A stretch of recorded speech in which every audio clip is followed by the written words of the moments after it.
Hey, it's Austin James. Yes, I'm living with diabetes, but it doesn't have to define me. Thanks to the Freestyle Libre 3 Plus sensor, I get real-time glucose readings throughout the day. The Freestyle Libre 3 Plus sensor is small and easy to wear, giving me the freedom to focus on my life as a parent and a musician. Now this is progress. You can get a free sensor at freestylelibre.us. Offer available for people who qualify. Visit myfreestyle.us to see all terms and conditions. Certain exclusions apply. Data on file. Abbott Diabetes Care. Per prescription only. Safety info found at freestylelibre.us. Green Bay hustle, grind it up. Hit the field, we don't bluff. Touchdown dances, feel the love. Jordan's got that MVP stuff. It's time for the up. Let's go. Packers bringing that show. It's time for you know who. Wanna go, gonna blow. Welcome back to O. This is part 2 of Offseason Off-Topic Episode 1. Chasing Billy with James Townsend. Please enjoy and remember, aloha and go Pack go. All right, so yeah, we are going to jump ahead a little bit. You know, obviously Tunstall gets killed. Billy starts, they call the Wyatt Earp. I was going to say Wyatt the Earp. Look at how I'm going now.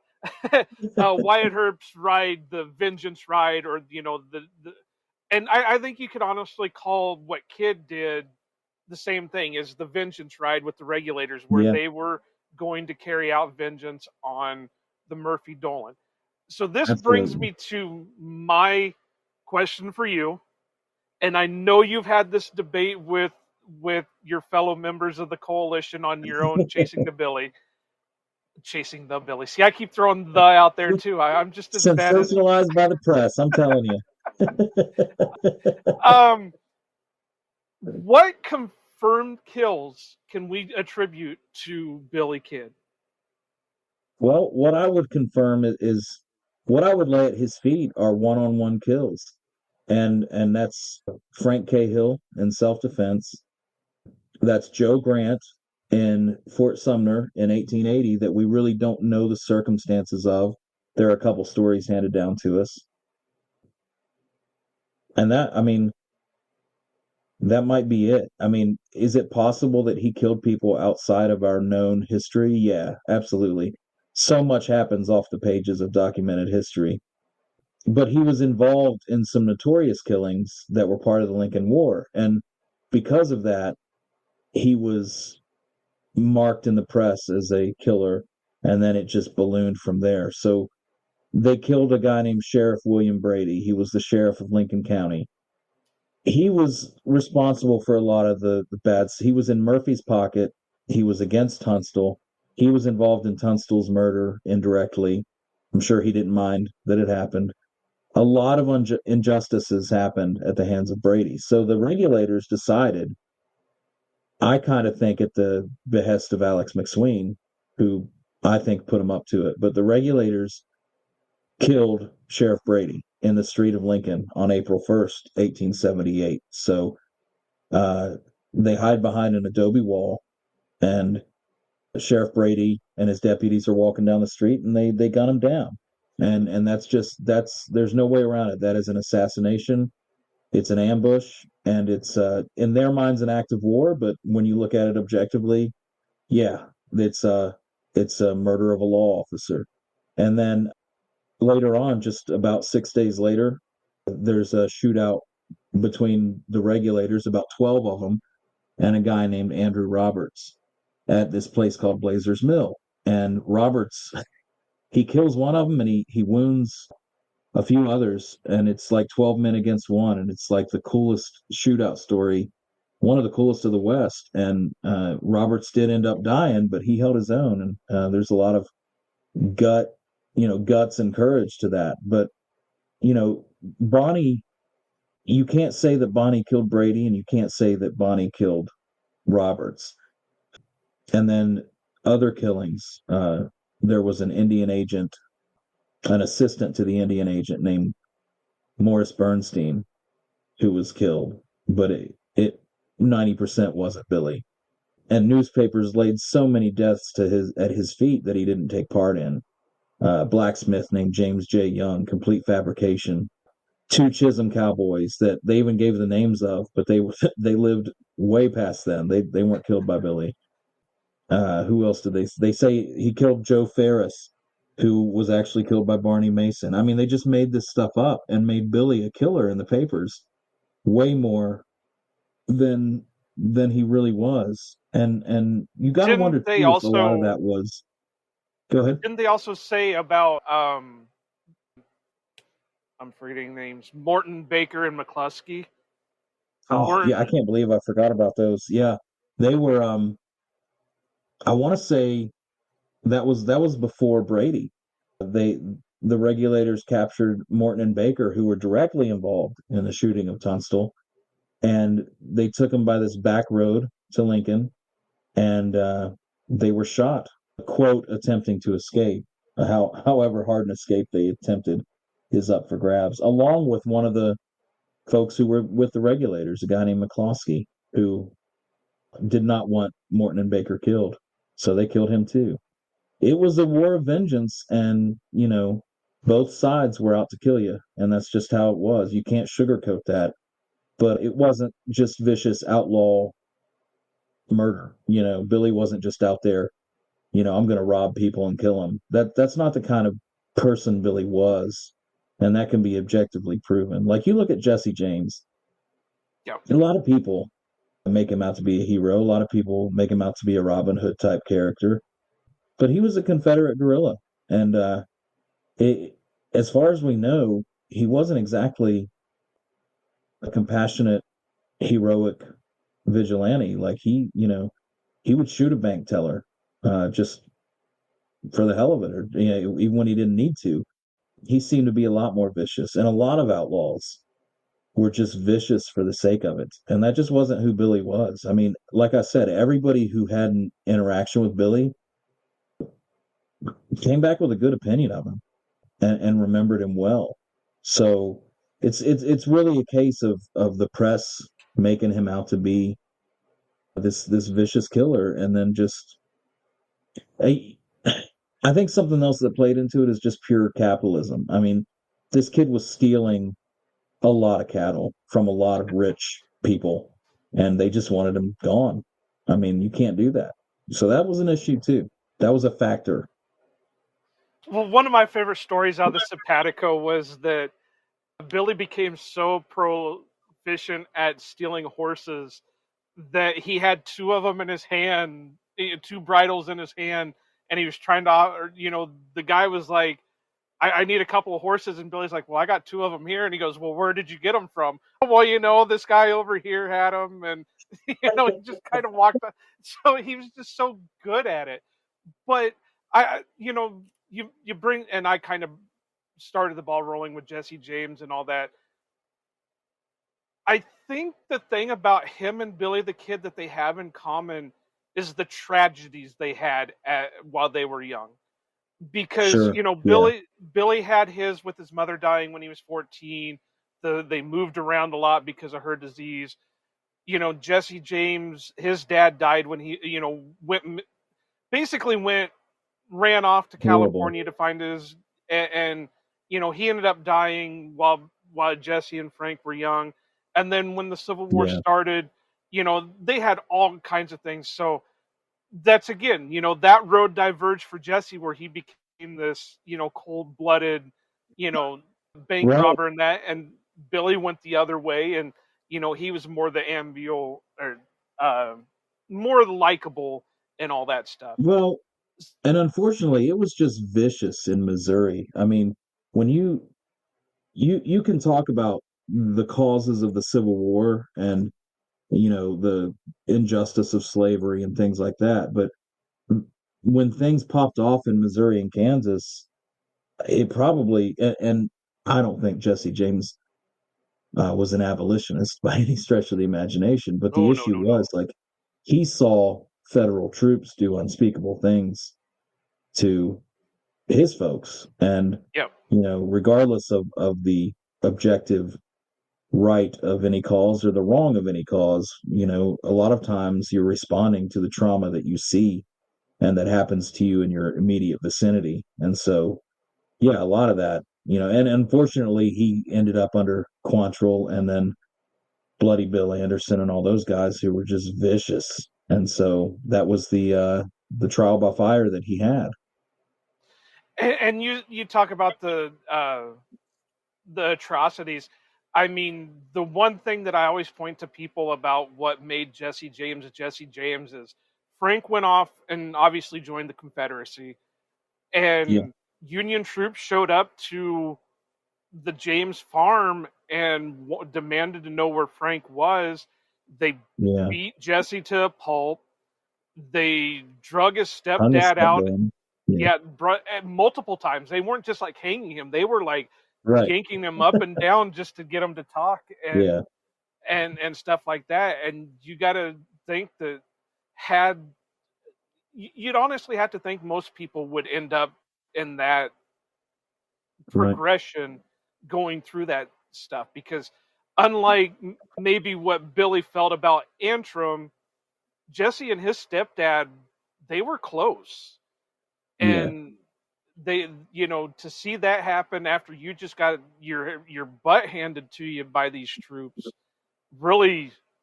And this isn't me sticking up for Jesse for anything. I just say that this no, is from a guy that has like hundreds of books on Jesse the James. yeah. Jesus Yeah, James, you look got at me them. going on this. Jesse James, I've read a lot of things. I've listened to a lot of things, and he had it in him, because even when he was younger, they said that if he flipped a switch, Yes, he was a terror.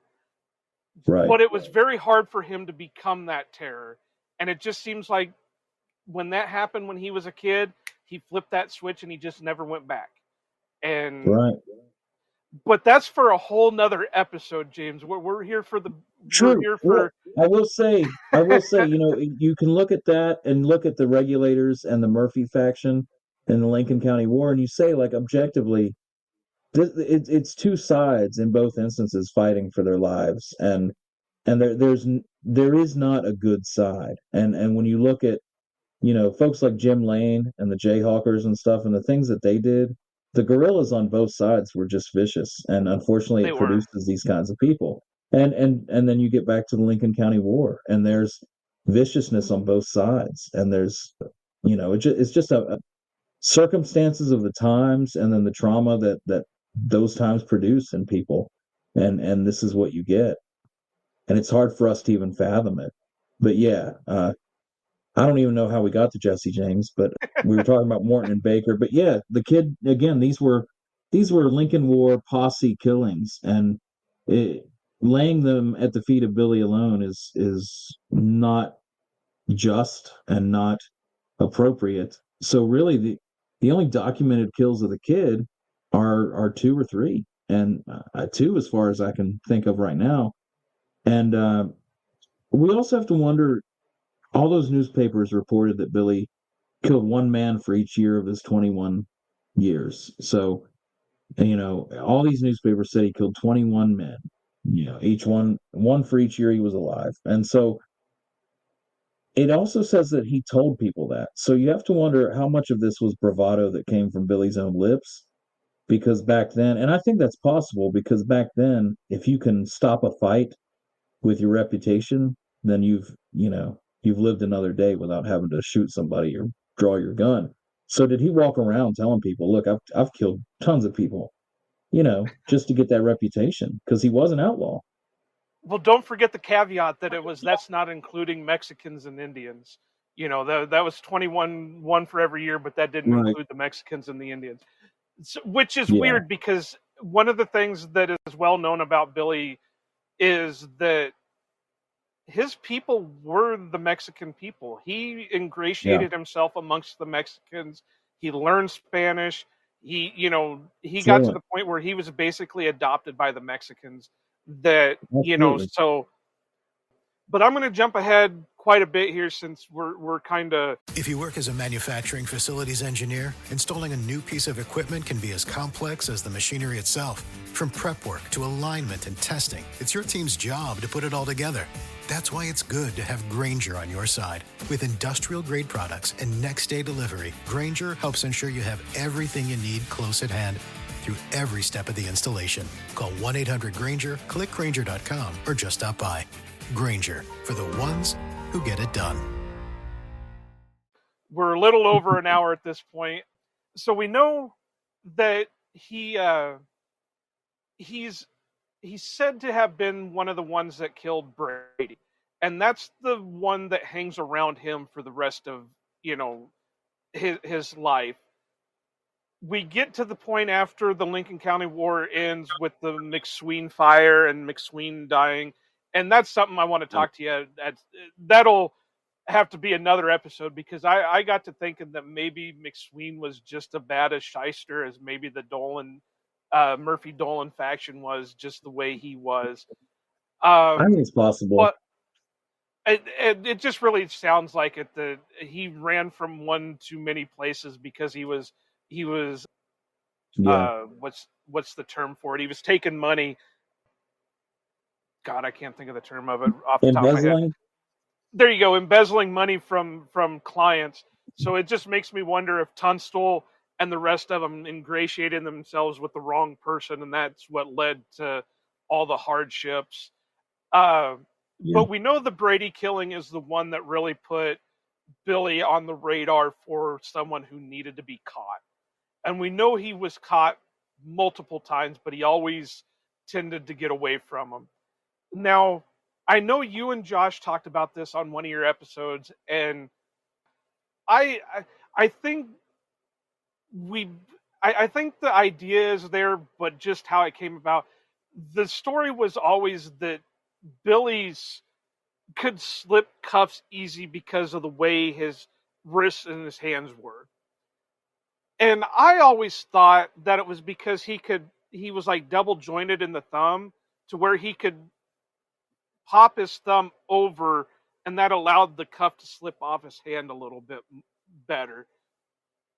What do you think what made it easy for Billy to escape? Because obviously Houdini doesn't come around for another, 10, 20 years. So we know this is Houdini before Houdini is in the spotlight. So what in your opinion made it so easy for Billy to, slip cuffs or escape the unescapable? Well, I do know, thanks to one of our Chasing Billy viewers, because a lot of times we suspected that maybe this wrist handcuff thing was a myth, but recently I think it was my buddy Brian who messaged me and said that that's in Garrett's book. It may have been someone else, but I think it was Brian. And so we know Garrett talks about the kid being able to slip cuffs because of his thin wrists or something, or thin hand. I don't know. I don't put much stock in it. I don't think he could do that all the time. I don't think it was a Houdini feature of his, but that's just my opinion. It could be true. As far as it applies to his escape from the courthouse on April 28th, 1881, I think I honestly think the story lines up the way it was originally reported in most papers. I think Bell was lax. Hang on. Let's go ahead and tell the full story of that escape. Yeah. So that way we can give these people, the listeners, a little bit of context if they don't know it. So Garrett captures Kid at Stinking Springs. They bring him to the Lincoln County Courthouse. They kind of separate him away from all the other prisoners of the courthouse. So he's kind of got like his own room, but they shackle his hands and his feet, and they shackle him to the floor. And his meals are brought to him, and the only way he's let out is if he goes to what they call the privy, which is just basically the outhouse. Right. For those kids that may be listening, that was what they used as toilets before indoor plumbing. So you dug a hole in the backyard, and that was your shitter. So yeah, on that day, it's April 28th, 1881. Yep. He asks James W. Bell. There's a lot of Jameses going on in these stories. It says, hey, I need to go use the privy, the outhouse, or whatever. So Bell takes him down, and he has to go downstairs, out the back. Bob Ollinger is also one of the deputies on duty. He took the other prisoners over to get them something to eat. Right. On the way back, and this is really an abridged version. If you guys really want to know detailed stories about this, please check out James's podcast and show and check out what they do, because they put a lot of they dig into a lot of the stories and put in a lot of detail on this. But on the way back, they don't quite know what happened, whether it was Billy slipped the cuffs, somebody slipped him a key, whatever, but he manages to get free of the cuffs, hit Bell with them, grabs Bell's gun, Bell goes to run, Billy shoots Bell, and then this is one of the most known scenes everywhere. Bob Ollinger is known to have taunted Billy with the shotgun, and Young Guns 2, it was that he had, what is it, $1.80 worth of dimes and 2 shotgun shells, and Yep. that's the best $1.80 I've ever spent. That's And right. so Billy grabs Ollinger's beloved shotgun, goes to the window. Ollinger has already heard the shot, comes running out. Now, the story that I've heard on a couple of them is Frank Goss is, I think that's his name, is down there Godfrey. and yells at Godfrey and yells at Ollinger, Billy just killed Bell. And then you hear the famous "Hello, Bob," and Ollinger looks up and he says, "Well, he killed me too," and 2 shots are fired and pretty much cuts Ollinger in half. So like I said, that's really an abridged version of the escape. If you want more detail, like I said, check out James's show and check out the Billy the Kid Coalition, because they have a lot better detailed than my rushed story here. But so and there's a lot of different things with it. So let's go ahead and pick up with what you were saying, what you think is the version that is probably more accurate. I personally, I just think, first off, nobody will ever know what happened inside that courthouse. There was just 2 people, and that was Bell and Billy. But I really think that Billy had both cuffs on one wrist. And whether that's because he was uncuffed to go to the bathroom, you can't wipe if you're shackled. So they take It's very difficult. one of the cuffs off, put it on the other one. So say on his left hand he has 2 huge wrist cuffs. So for whatever reason, or Bell perhaps was just lax and trusted Billy and let him walk around with the wrists undone. At any rate, I think as they were going back in, Billy knocked Bell in the head with his cuffs, gashed it, gave him a good gash, and then grabbed Bell's gun from his holster. And there was a struggle, and Bell was shot somewhere on the staircase and went staggering down the stairs and outside and fell into Goss's arms and died. That gave Billy enough time to run, grab Bob's shotgun, and look out the window to see Bob running across the street. There are different theories. I know Josh, my co-host buddy, kind of leans towards the outhouse planted gun theory, and there's all kinds of theories, and that's just the way I lean is how that I think that happened. But yeah, there's a lot of different theories as to what happened. Nobody really knows. I go back to the whole being able to slip the cuffs thing. With Billy being able to escape like he did, I wonder if there was a way that he knew how to. And I know I keep throwing the Houdini thing out there because Houdini, I'm another fan of Houdini, so I love this stuff.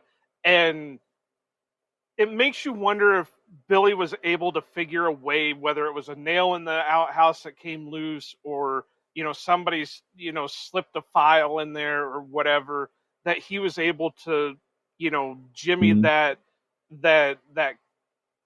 manacle, basically, because they're not the cuffs that we think of today. Right. They were heavy irons. Yeah. So it makes me wonder that. Now, I know this is a big contention with you and the coalition. And I just I didn't realize how much of a contention it was until after watching you guys for a little bit, because I absolutely loved the episode of Brad Meltzer's Decoded, where I'm a big Brad Meltzer fan anyway. Yeah. But they talk about how, and I can't think of who the guy that they were walking around the courthouse with, and It might have been Drew Gomber, maybe. I can't. It's been a little bit since I saw the episode, because unfortunately they don't run the reruns of it on anymore, so I got to find it sparingly. But claimed that they luminoled or whatever the whole top floor, and you know, there was a giant blood spot at the top of the stairs, so you know they believed that Belle was killed at the top of the stairs. But I know that that's kind of a contentious spot with you guys, because you know, at least I hear you guys ragging on it a lot when that kind of thing comes up. So, you know, what's your thoughts with that? Could in theory it be wrong that Belle was killed up top, or because I know the story is Godfrey says that Belle comes running out to him and then dies. Yeah. So what's your thoughts on that? A lot of that stems to a larger issue we have with the guy who peddles that theory, Steve Cedarwall. He wrote a book called The Dirty on Billy the Kid, and that's where he makes his contention. And at the time, you know, there was this big fiasco in New Mexico around 2004, right? These two, Lincoln sheriff and deputy sheriff, they wanted to determine whether Brushy was Billy or whether Billy was buried in Fort Sumner. So they started this process of trying to get the kid and his mother dug up. And there was a big fiasco and a lot of legal red tape and all this stuff. And kind of as a side thing, they did a forensic investigation at the courthouse. And Steve Cedarwall, they had a film crew, Curtis Productions, and they were going to make this documentary and just make a big show out of it. And there was a lot of PR around it. The governor was involved of New Mexico at the time. And they brought in Henry Lee, who was the DNA expert on the O.J. Simpson case. He was like a celebrity DNA guy. So they brought him in. They filmed the whole thing. And Henry Lee went up there with the Q-tip swab and this chemical called otolidine and tested it. And it's in the report.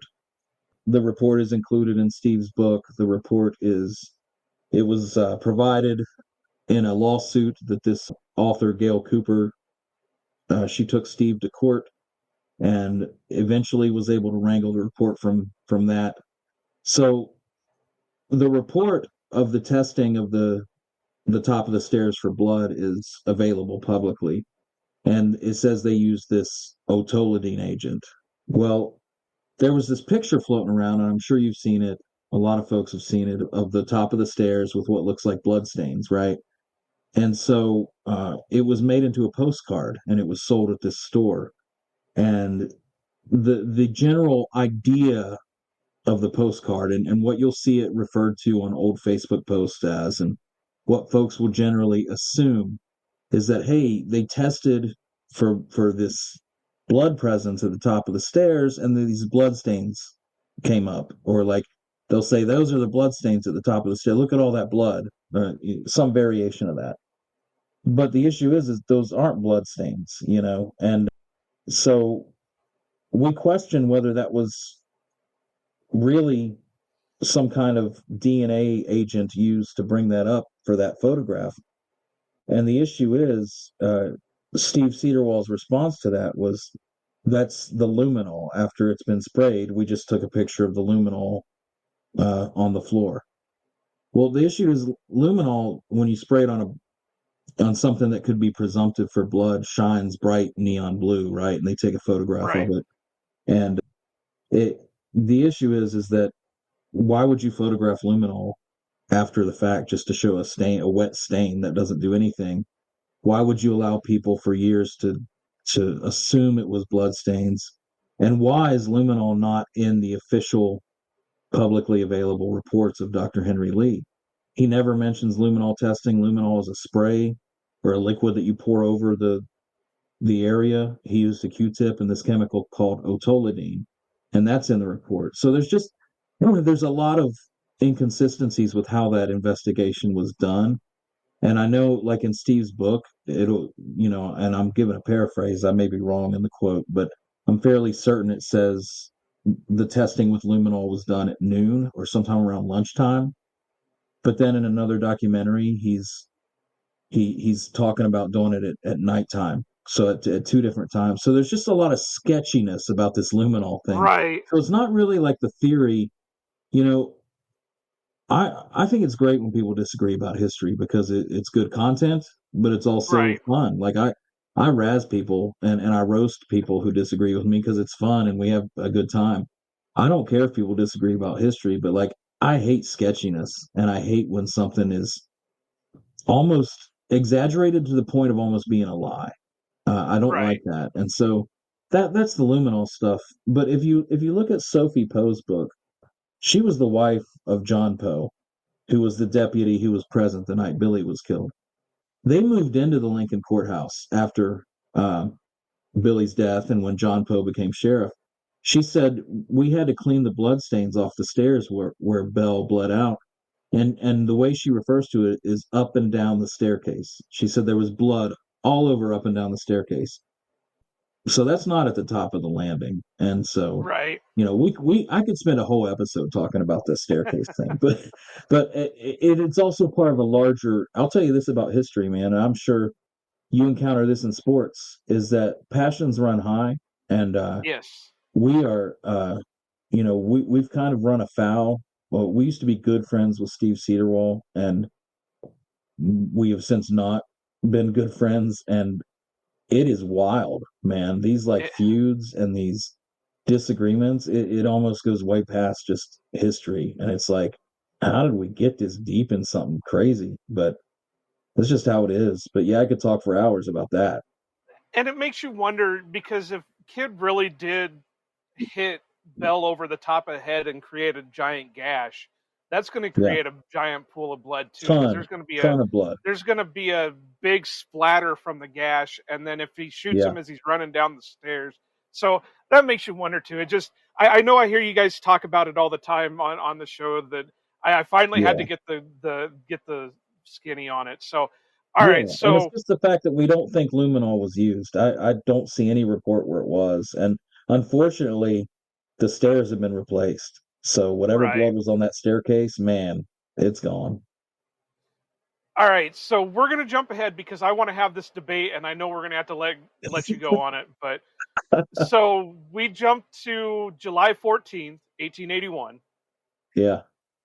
and it's supposedly Billy the Kid was killed.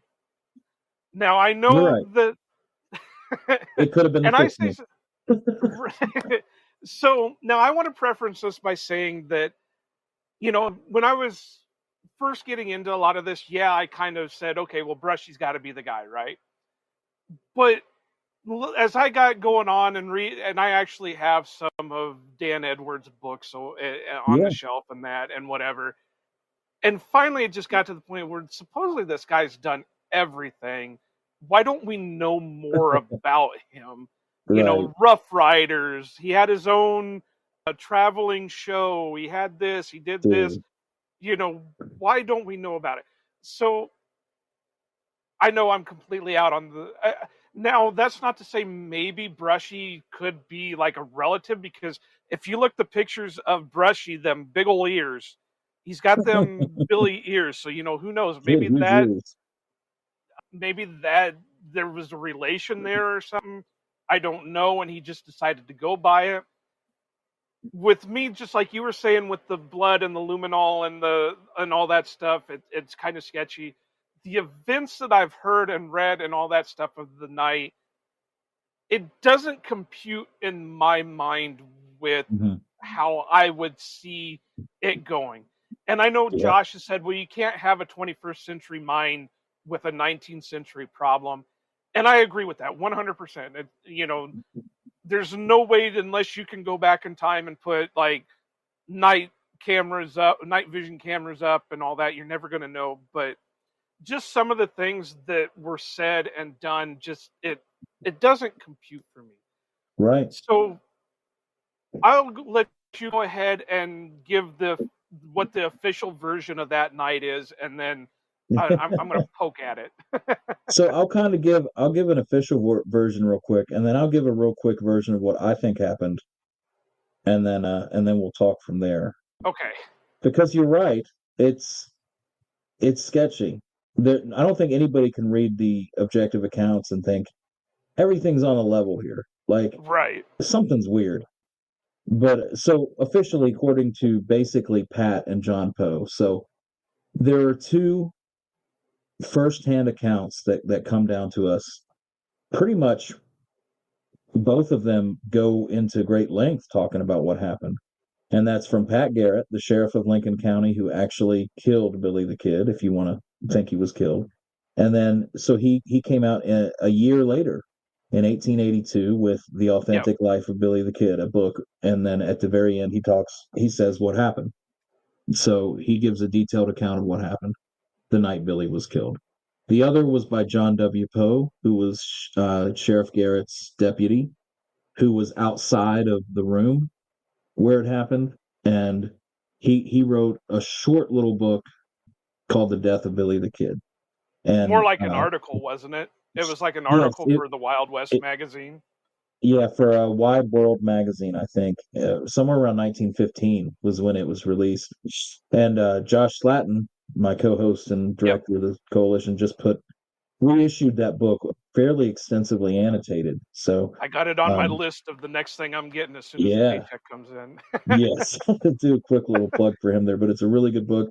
Got a lot of good maps drawn up in it by our friend Mel Hubner. She's in England, but she has some great maps of like the layout of Fort Sumner and Maxwell's house and all that. But anyway, so two main accounts, right, of that night by Poe and Garrett. Now, later on in the 30s, a couple other people gave their versions. Fort Sumner residents like Jesus Silva and Paco Anaya, and then Delavina Maxwell has given a couple different anecdotes. So we've got some firsthand accounts that come down to us. Going off of Poe and Garrett, the main accounts and the two accounts that are the most in-depth, basically they go to Fort Sumner because they hear Billy is in the vicinity. They're looking around for him. And at night, they're about to give up the chase. Garrett kind of feels like Billy's not here. And so, according to Poe, John Poe says to Garrett, well, let's stop by Maxwell's house. He's a friend of yours. Let's just ask him what he knows. So they go to the house of Pete Maxwell. Pete Maxwell's family owns Fort Sumner. They own it's an old army base that has turned into a little town, and they own all the buildings. So Garrett and Poe ride to Maxwell's house. With them is another deputy. There's Garrett and Poe and Deputy McKinney. So there's three cops, if you want to use that language. Poe and McKinney are left outside there's a fence that runs along Maxwell's house, and Poe sits down at the porch, and McKinney sits at the gate, and Garrett goes inside Pete Maxwell's bedroom. There's a door on the outside that leads directly. Excuse me, allergies here are crazy. There's a door. I get you. I had to go mow earlier, so mine are all messed up too. It's nuts. So McKinney sits at the gate of the fence. Poe sits on the porch steps, and Garrett goes inside Maxwell's bedroom, which has a door right there on the porch. So he goes in and sits at Maxwell's bed, wakes him up, and says, "Pete, it's Pat Garrett. Is the kid in town?" While this is happening, Poe sees a young man walking the fence line towards Pete Maxwell's house. And he says he's buckling up his pants. He doesn't have any boots on. He just has his undershirt on. So barefoot, putting his belt on, that kind of thing. Somehow he has a gun and a knife too in his hands. So he's walking towards the house. He sees Poe and McKinney all of a sudden, pulls his gun, and says, "Who is it?" in Spanish, "¿Quién es?" And Poe stands up, McKinney stands up, and Poe responds in English, "It's okay, we're friends." And this young man who has his gun drawn on the deputies walks past them and goes into Maxwell's bedroom where Pat and Pete are.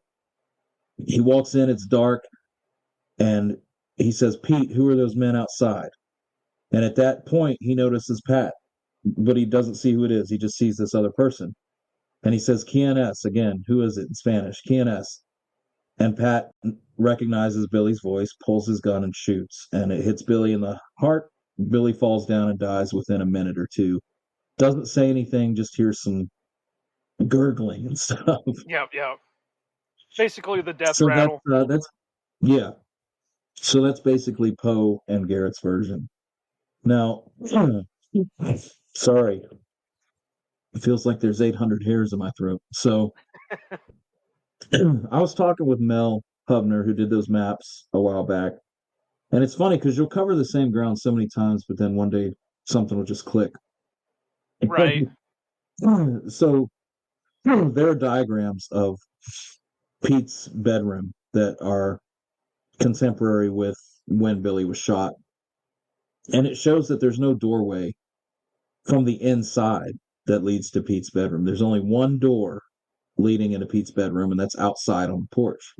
So I don't know if that's just the way they remodeled the military base or what when they bought it. I don't know. But that's given the documentation we have, it appears that there was only one entrance into that room.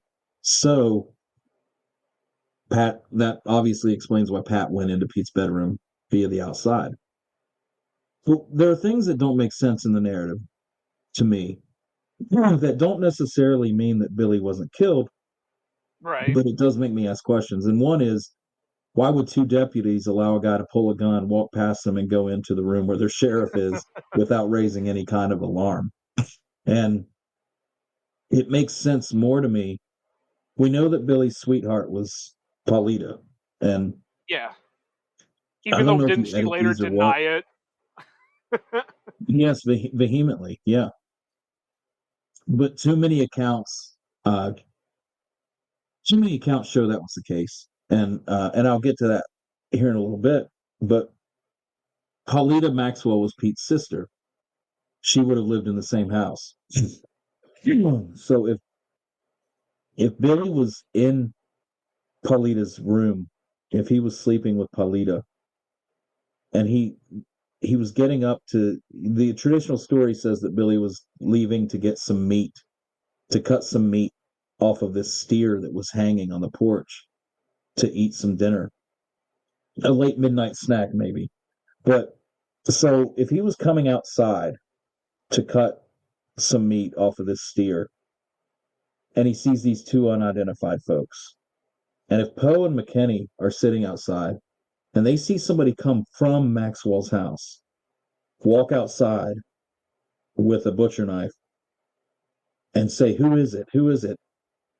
Then Poe will naturally get up and say, "It's okay, we're friends," because he thinks he's talking to a Maxwell House member. He's not Right. talking to somebody that's walking down the street. He's talking to someone who's just come out of Pete's house. So he already sees that person as an ally. And then that person gets squirmy and he has his revolver out and he walks into Pete's room. They're not going to so much raise an alarm because they think he lives there. And so it makes a lot more sense to me if he's sleeping with Paulita, comes out, sees them, gets alarmed, goes to Pete's room, and that's why they don't raise an alarm. That's why they don't seem concerned, because he's come out of the room. And I don't care what century you live in, if you're two law enforcement officers who see a guy walking down a street that you don't know, and then you see him go into that room, you're going to raise more of an alarm. For Right. whatever reason, I feel like both men, Poe and Garrett, altered their stories to protect Paulita Maxwell's reputation. And I think that accounts for all the sketchiness in the accounts. But then you get more murky because folks like Jesus Silva and others, Paco and Aya, came about 30 years later and started telling their old timer tales. And they, Jesus Silva told stories that disagree with his previous stories. So you get all these different accounts and it just muddies the waters more. But I do think he was killed that night, and I think he came from the Maxwell house outside and then went back in. And that's the sketchiness. Now now we can see what are you thinking? So I have problems from the start of it. One of the things. Hey, it's Austin James. Yes, I'm living with diabetes, but it doesn't have to define me. Thanks to the Freestyle Libre 3 Plus sensor, I get real-time glucose readings throughout the day. The Freestyle Libre 3 Plus sensor is small and easy to wear, giving me the freedom to focus on my life as a parent and a musician. Now this is progress. You can get a free sensor at freestylelibre.us. Offer available for people who qualify. Visit myfreestyle.us to see all terms and conditions. Certain exclusions apply. Data on file, Abbott Diabetes Care, per prescription only. Safety info found at freestylelibre.us. That I think Garrett puts in his book, and then it's kind of repeated in all the others. I've read the Poe account, but obviously I want to get Josh's book just to read how what he's went through and put in it. When Garrett, Poe, and McKinney first arrived, they're like chilling out in this peach orchard, and they hear. And they obviously are close enough that they can hear a conversation going on. They can hear it's going on in Spanish. They can discern it's going on in Spanish. And then they see this person jump a fence.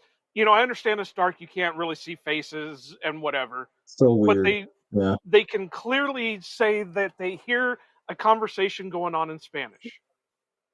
Well, if you're far enough away that you can hear words, but you can't discern a conversation, how do you know what's going on in Spanish? Right. So that's number one. All right. So then, like you said, that kind of bothers me too, that these two deputies are just letting this guy with a knife and pistol walk into a building. But the other side of it is, it doesn't seem like Billy to see two guys that he has no idea who they are walk up to him, especially considering he just escaped from jail. He just shot two deputies. Yeah. He's,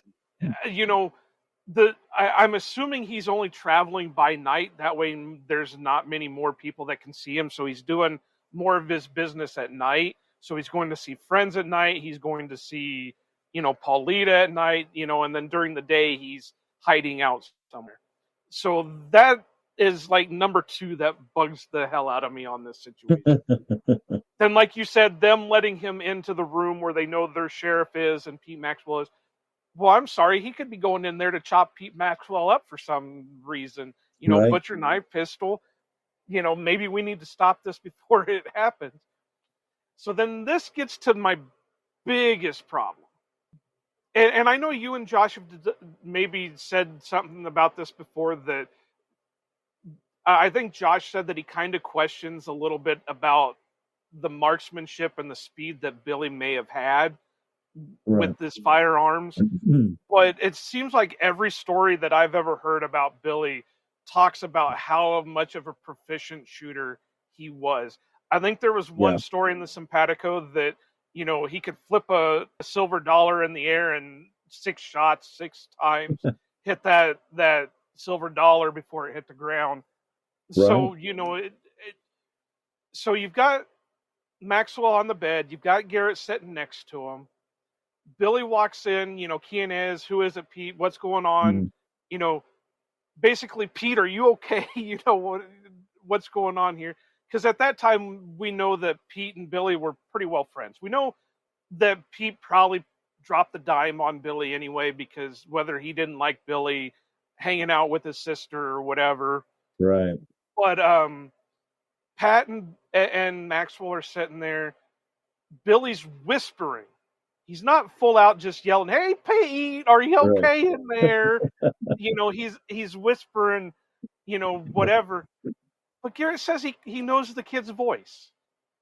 You can't tell the voice going on in the peach orchard that you're clearly hearing having the conversation, but now we're whispering and you can understand the kid's voice.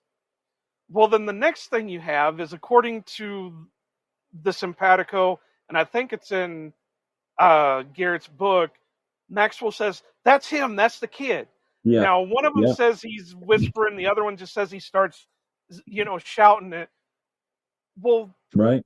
if I got that going on, I'm not just going to stand there saying, who's this? What's going on? That Yeah. just doesn't seem like a Billy thing for him to do, unless just give it to me. This isn't Billy. This is some guy just standing there. What are you talking about? I'm, trying to put off his case. Yeah. And then another part of it is Garrett gets off 2 shots. Billy doesn't get off any.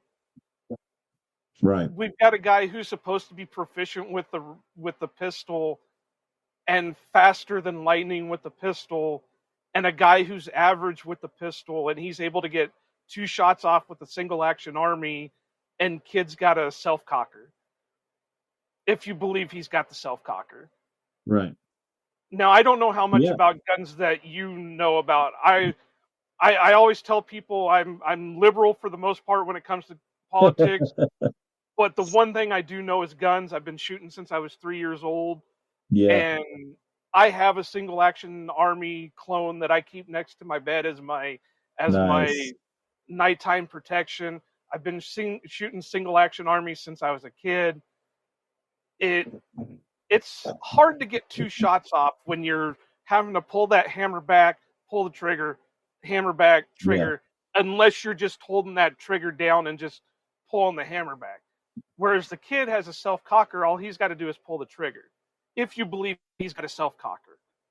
Yeah. I know there's been some things about that, did he have a Thunderer? Did he not? Did he have this? Did he not? So that is a whole lot of mess right there that just sketches me out with it.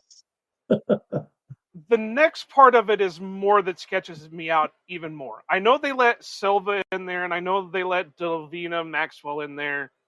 And of course, Delvina comes out crying, they killed my boy, and then just starts beating the hell out of Garrett and Poe and all these guys. But their immediate reaction is, we're going to shut everything down and nobody's allowed in or out.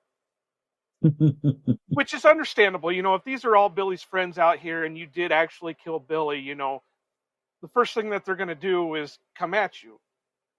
But it didn't happen. There was, as far as I know with the stories, there was no mention of anybody even knocking on the door saying, hey, can we at least take a look? Right. So that sketches me out a little bit. And then the whole procession with the funeral stuff where they secret him off to the carpenter's bench. They only allow a certain few in there. They do a coroner's inquest, but with only people that Garrett says can do the coroner's inquest. And when they do the coroner's inquest, he makes them put down there, we believe Pat Garrett should get the $500 reward for. That's funny.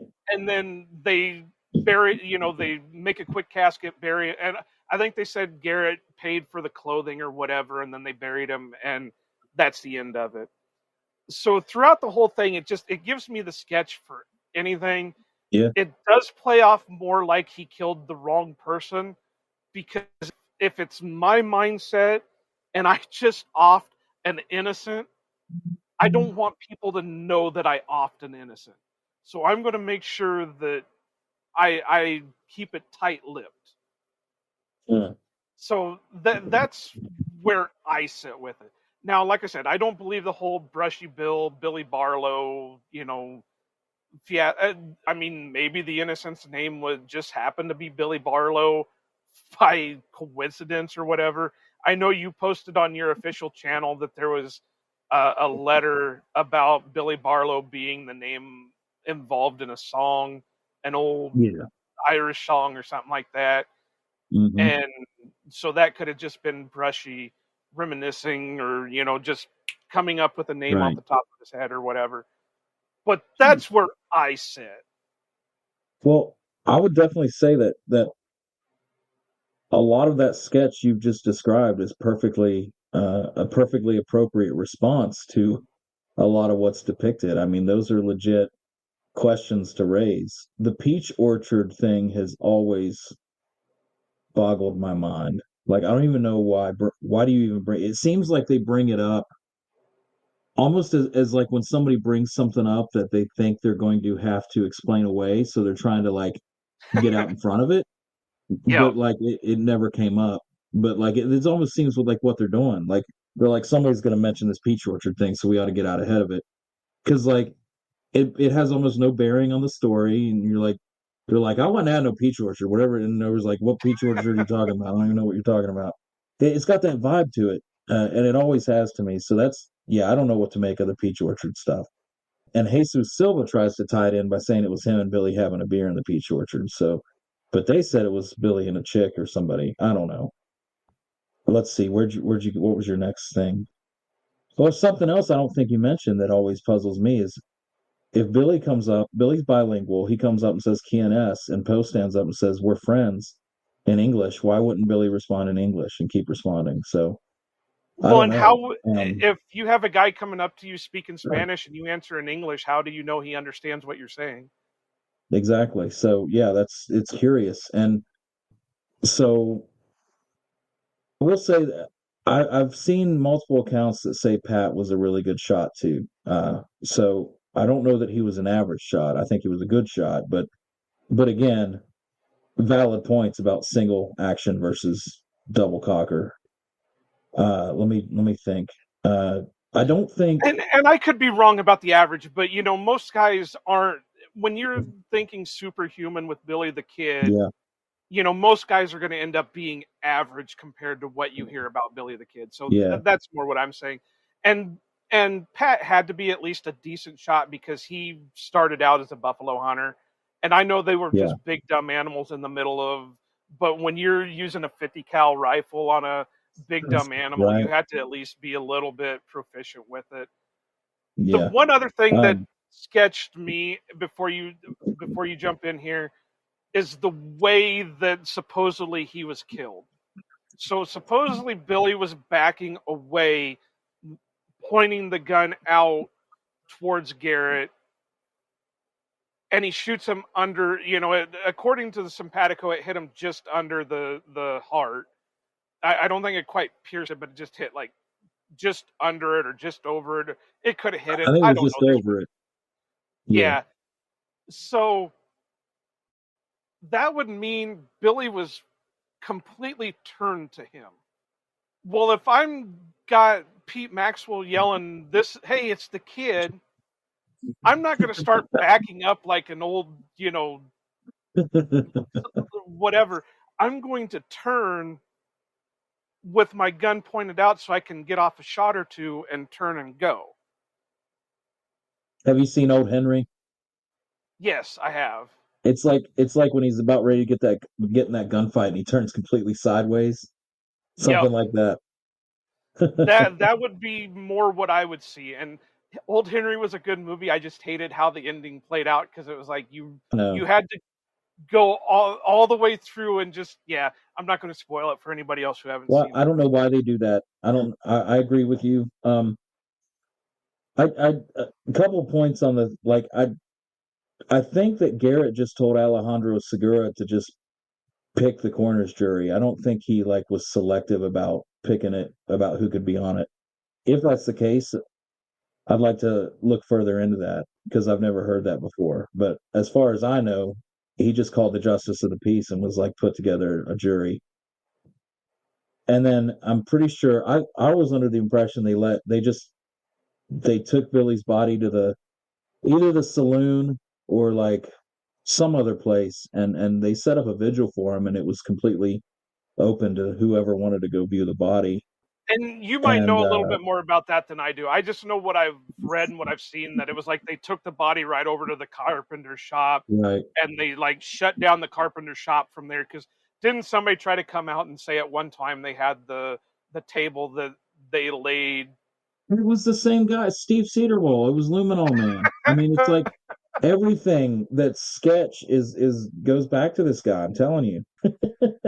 But yeah, But it's uh and there are little points like that yeah, it'd be cool to look into. And I guess where I land on it is Pat Garrett didn't really have that much control of the town. to where he could dictate a conspiracy like that. Like, I think if he killed the wrong guy, they would wise up to it and say something like I don't think they had the power to keep that kind of secret, or the whole town of Fort Sumner to be the motivation to be in on it. And I think it's a lot overall. I think the circumstance is a lot like Poe says in his book, where he flat out says, like, look, essentially, if I wasn't there, I wouldn't believe it. Like he said, like this is a just a sign of providence from God that the kid was supposed to die that night, because like there's no way you can't even make this stuff up, basically, is what he said. Right. And it's like it has that feel to it. Like it feels like a genuine incident, but with a lot of sketch by the people who are writing their accounts down to avoid something. I don't know what it is they're trying to hide, but I just personally I do feel Billy was killed that night, but I don't know what it is they're trying to keep under wraps. But they're definitely sketchy about it. And see, I see the conspiracy on the other hand. I don't think it's a conspiracy to help Garrett in any way. I see it more as a conspiracy to help Billy. Because if they Yeah. can say Billy's dead, what's that immediately do? That immediately Well, gets all heat off of Billy, and Billy can yeah. go and do what he needs to do. Now, the big argument that a lot of people throw back at me on that is Billy had a lot of chances to get out of there, but he never took them. But I think with the close brush that he had at that point gave him enough to say, I'm done. Maybe so, but I would say there's no reason for Garrett to want Billy to live. I mean, he legit tried to kill Billy twice and got his buddies instead. Like he even before the escape from the courthouse, he was like, "Oh, there's Billy. No, that was Tom Follier. Oh, there's Billy. No, that was Beaudry." He's just taking his friends down one by one. So I don't see why all of a sudden Pat would be like, "Yeah, let's let this kid go." And if he shot the wrong man, he shot the wrong man who had a gun and a knife, and could have easily just said, "Yeah, he had a gun and a knife." I mean, even and then you say, "Well, maybe he didn't have a gun." Well, they if he didn't have a gun, then they planted it for Billy, so they would have just planted it for the innocent man. It just doesn't. I don't see a need for a conspiracy, I guess, or on Pat's part, the motive for one. Other than $500. getting the $500, but I don't think he would ever stake his reputation on the kid keeping his mouth shut either. But yeah, no, The I mean only thing the only thing I can think there's of, tons of stuff you brought up there that I don't have an answer for sure. Like I can't explain probably 80% of the actions of that night. I can't make sense of it. well, the only thing that would work, and I was going to ask you about this, why such flack, is to do the dig up this one, dig up this one, and do Right. a DNA check. Now I know that that's going to run a lot of money, so it's probably not something the coalition can do. But why is there so much flack on trying to do that? I will say, like, I don't think it's anything the coalition will ever attempt to do. But there's a lot of flack because there's a lot of PR drama involved for sure. At least that was the flack when Cedarwall tried to do it back in 2004.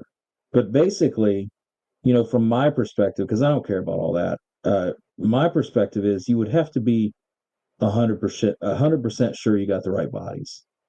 And Right. like that's where you get into trouble. And that was essentially the reason why New Mexico prohibited the exhumations back in 2004, because there was this woman named Deborah Komar who worked for the medical examiner's office, and her job was to research the cemetery at Fort Sumner and to determine whether the kid could be exhumed confidently.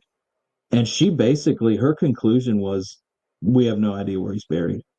She looked at like when they see after the kid was killed and after Fort Sumner was sold, that graveyard became just basically a field. Like all the markers Yeah. and stuff, there were no fence lines or anything. So when it came time, when Billy was getting famous again, there were like four old timers, Charlie Four, maybe Jesus Silva, maybe Paco Anaya, but there were four of these old timers who came to identify where the kid was buried. and they all picked a different spot. And so they kind of like picked the average. They were like kind of picked the middle of where those spots were. So like in my opinion, and I'm not speaking for the whole community, but in my opinion, I don't think they really know where he's buried. Where the graves are right now, I think are probably within 5 feet of the actual location, maybe. But like to actually invest the money and to dig up a body, you'd have to be pretty dang sure you knew where it was. And I think Deborah Komar ruled that there's just no way to know. And she also said that at a certain date, they did the same at Fort Sumner that they did to Ollinger, which is they dug up all the soldiers and moved them to Santa Fe. And she said that she thought they could have moved Billy. I don't think they did, but it is certainly possible. So, like, if you dig up the wrong person and run those tests, you're going to get results that just aren't accurate. And then it was the same. Actually, our colleague Doss Boot, he writes a lot of articles on our Facebook group. He just did a 3-part series on the exhuming of Catherine Antrim and all that fiasco. And it was basically the same situation there. She had been moved from her original location to a new cemetery location in Silver City. And we just can't be sure we'd be digging up the right person. And if you look at Jesse James, when they dug him up and did the DNA testing, it is loaded with conspiracy and accusations of unprofessionalism and reasons why it's not true. And like digging up Jesse James literally did nothing to settle the conspiracy. Right. In fact, it furthered it. And I'm afraid that'd be the same. Like it wouldn't convince anybody. I would love if we knew 100% sure like where Billy was buried and where Brushy was buried and all that. I would say dig him up. Let's do it because like why not get the DNA? But the problem is if there's just a sliver of doubt, then that opens up a whole new can of conspiracies and the story goes on. So Now, just to put your that's mind the at problem. ease, I don't believe Jesse James survived. I don't think Jeffrey Dalton was. So, but Yeah, I still, it would take a lot for me right now. And I'm not saying my mind can't change because my mind has right. changed 100 different times in just like 2 days. But Yeah, I'm still of the thought that I don't think I think a lot of the conspiracy would be on Pat's end because if he did kill an innocent, he's going to get a lot of bad PR on his end of it. yeah, I could see that for sure. So he'd But have I to mean, keep it secret. that's the thing, though. You know, there's so many people argue this stuff so passionately and insult each other, and you know, it almost becomes like you're arguing religion or something like that. But the thing, like, if it turned out that Billy survived that night, I'd be thrilled. I think that'd be awesome. It's not. I'm not trying to preserve any status quo or anything, Right. and I wish we all could have a little more fun with the disagreements. Like, it's just I mean, it's history, and if we don't have certain documentation, we ought not get so bent out of shape on it. For instance, Yeah. my friend Mel, she thinks that Brady was riding a horse when he was shot in Lincoln, and most people think he was walking. Most histories, you know, say he was walking down the street, and so we posted that we were talking about it on Facebook, and she said, I think he was riding a horse, and I commented back. I was like, "How's it feel to be wrong? Like, does that feel weird?" Because I don't ever feel that way. And she was like, uh, "I'm not going to cuss you here on Facebook, but go check your messages." And because she said walking means riding a horse with Brady, and because you walk a horse, you know. So I Yeah. said I'll walk over and check my phone for that message, and then I put in parentheses rides horse over to phone, you know, and it was just roasting each other, and that's history should be fun, and you should be able to roast each other over your disagreements because like whoever's right, they're right about something that happened over 100 years ago, and it's not going to change anything. Right. Well, you And just I wait love until Rusty. you get the scathing email from me later on about how wrong you are on everything, and That's right. I'm waiting for it. And but no, I I love Rusty completely Bill. agree, Yeah, and Brushy Bill. If it weren't for Brushy, a lot of times we wouldn't be talking about any of this. So that and that's guy, the truth. yeah, and he is whether he was Billy or not, whether whatever year he was born, he's become part of the Billy the Kid legend. More power to him. And a lot of that would come to light if a certain author of things would at least release the audio tapes that they have made, that Right. Morrison made of Brushy. But James, we have been on this machine for a little over 2 hours right now. I know we could talk about this for 3 days straight, but I know you're about an hour behind me, so I'm sure you want to hit the bed, and I've got some editing that I'm going to have to do for this episode. Yeah, so I'm going to man. leave you with 2 questions. Yes, sir. One is, we just got confirmation that Young Guns 3 is going to be released. It's currently being made. Emilio Estevez even gave us a look into what the story is potentially going to be about. What's your thoughts Yeah. on what Young Guns 3 could be? He even said that there could be a 4, 5, and 6 for all he knew. No. Which is fantastic. The little kid in me is super pumped. If it were anybody else at the helm, I would be concerned, given the nature of the story and the potential for it being a crash and burn scenario. Because anytime you do a comeback sequel like this, it could end up looking more like the Expendables Part 7 than anything else. But I trust the vision of John Fusco, and that guy has seen us through both of the original Young Guns, and he's on the board. He's on board for doing this, so I'm pumped, man. I'm excited about it. And I have to say about that, the storyline completely is different than what I envisioned it was going to be. I thought Yeah. it was going to be that he was going to do the actual Brushy Bill thing where they went to the governor looking for his pardon and going to be Right. that. But no, he's talking about how it's going to be, the Mexican Revolution and all. It's like, never even in my life would I ever thought about that one. Right. Well, the governor's meeting in 1950 might be Part 6. Yeah, who knows? So I lied. I've got 2 more questions for you. My next one is, let's say within the next 10 years somebody comes up with a time machine. You could go back to that time. What is one thing you would wish one small thing? Obviously there's not if you did something major, it would completely mess Yeah. things up. But what's one small thing you could wish you could change in Billy's life for him? Oh, man. Man, that's a good question. What's one small thing I wish I could change? Hey, them journalism classes paid for something. Yeah.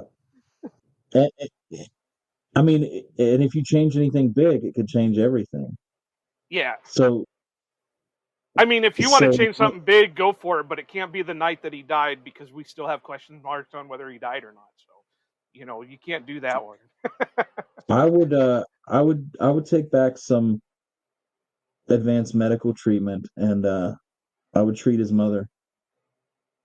You think that would influence him enough to keep the straight and narrow?